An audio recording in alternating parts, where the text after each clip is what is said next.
ఇలా ముఖ్యమంత్రి గారు ఆయనే దీనికి మూల కారణం. ఎందుకంటే ముఖ్యమంత్రి గారు ఆయన నోరు అదుపులో పెట్టుకోవాలి. ఆయన మాట్లాడే భాష బజారు భాష, రెచ్చగొట్టే విధంగా ముఖ్యమంత్రి గారే మాట్లాడతారు. పేగులు తీసి మెడలు వేసుకుంటా, లాగులలో తొండలు జొరగొట్టా అని పిచ్చి పిచ్చిగా ముఖ్యమంత్రిగా ఉండి రాగద్వేషాలకు అతీతంగా ప్రవర్తించాల్సిన ముఖ్యమంత్రే రెచ్చగొట్టే విధంగా మాట్లాడితే డెఫినెట్గా కింద మీ కార్యకర్తలు కూడా అట్లనే చేస్తారు కదా. ఇప్పుడు ఇదే గాంధీ అయినా దానం నాగేందర్ బీఆర్ఎస్లో పనిచేసిండ్రు.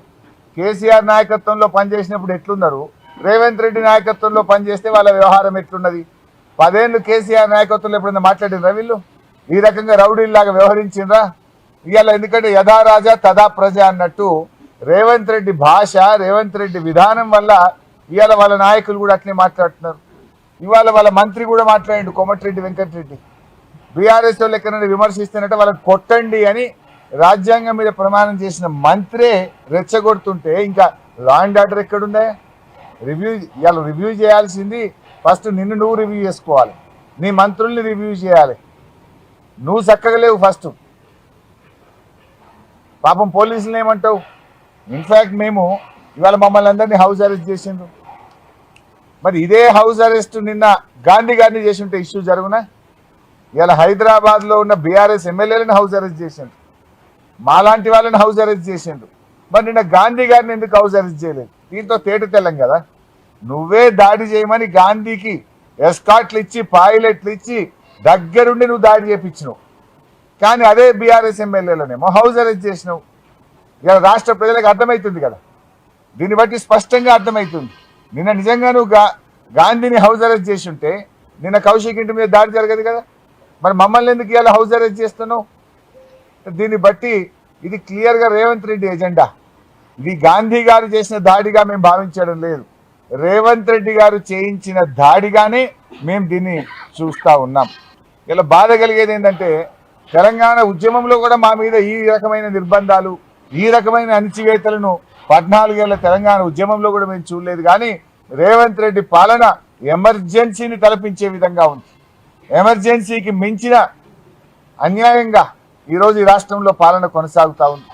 వరద బాధితుల్ని ఆదుకోవడానికి మేము వెళ్తే మా మీద రాళ్ల దాడి చేస్తారు. దాని మీద ఇప్పటిదాకా కేసు నమోదు కాదా? దాని మీద ఇప్పటిదాకా వీడియోల్లో లైవ్ టెలికాస్ట్లో దుండుగలు కరబడతా ఉంటే ఆ గుండాలని అరెస్ట్ చేయడం నీకు చేత కాదా? దట్ మీన్స్ దీని వెనుక ప్రేరణ నీది, ప్రోత్సాహం నీది, కుట్రదారుడివి నువ్వు. నీ యొక్క ఆలోచనకు అనుగుణంగానే ఇవన్నీ కూడా జరుగుతూ ఉన్నాయి అనేది ఇవాళ రాష్ట్ర ప్రజలకు చాలా స్పష్టంగా కూడా తెలుస్తూ ఉంది. నేను ఒకటే కోరుతా ఉన్నా, డీజీపీ గారిని కూడా నేను చెప్పేది ఏంటంటే ఇది చాలా అత్యున్నతమైనటువంటి పోస్ట్. డీజీపీ పోస్ట్ అనేటువంటిది చాలా పెద్ద పదవి. మీరు బాధ్యతాయుతంగా వ్యవహరించాల్సినటువంటి అవసరం ఉంటుంది. రేవంత్ రెడ్డి గురించి మీకు తెలియంది కాదు. గతంలో ఇదే రేవంత్ రెడ్డి గారిని హౌస్ అరెస్ట్ చేయడానికి వెళ్ళిన పోలీసులను బండబూతులు తిట్టిండు. వీడియోలు ఇవాళ సోషల్ మీడియాలో వస్తున్నాయి. నా నోట్తో మాట్లాడి నా నోరు ఖరాబ్ చేసుకొని, కానీ ఆయన ఎంత చిల్లర మాట్లాడిండు. ఎవడరా అని పోలీసులను పట్టుకొని బయటకు వచ్చి పోలీసులను నానా బూతులు తిట్టిండు ఈ రేవంత్ రెడ్డి. కానీ మేమేమో సహకరిస్తూ ఉన్నాం. ఇదే పోలీసులను పట్టుకొని బీహారీ పోలీసులని మాట్లాడిండు. అంటే ఆయన నోటికి వచ్చినట్టుగా మాట్లాడడం ఆ రోజు మనందరం కూడా చూసాం.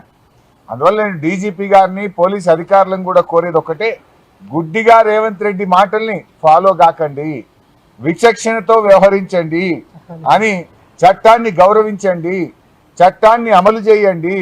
తప్పులు చేయమని చెప్తే అది ప్రభుత్వ పెద్దలైనా ఎవరైనా మీరు చేయకుండా నిష్పక్షపాతంగా న్యాయబద్ధంగా వ్యవహరించాలని డీజీపీని, పోలీసు ఉన్నతాధికారులను కూడా నేను కోరుతా ఉన్నా.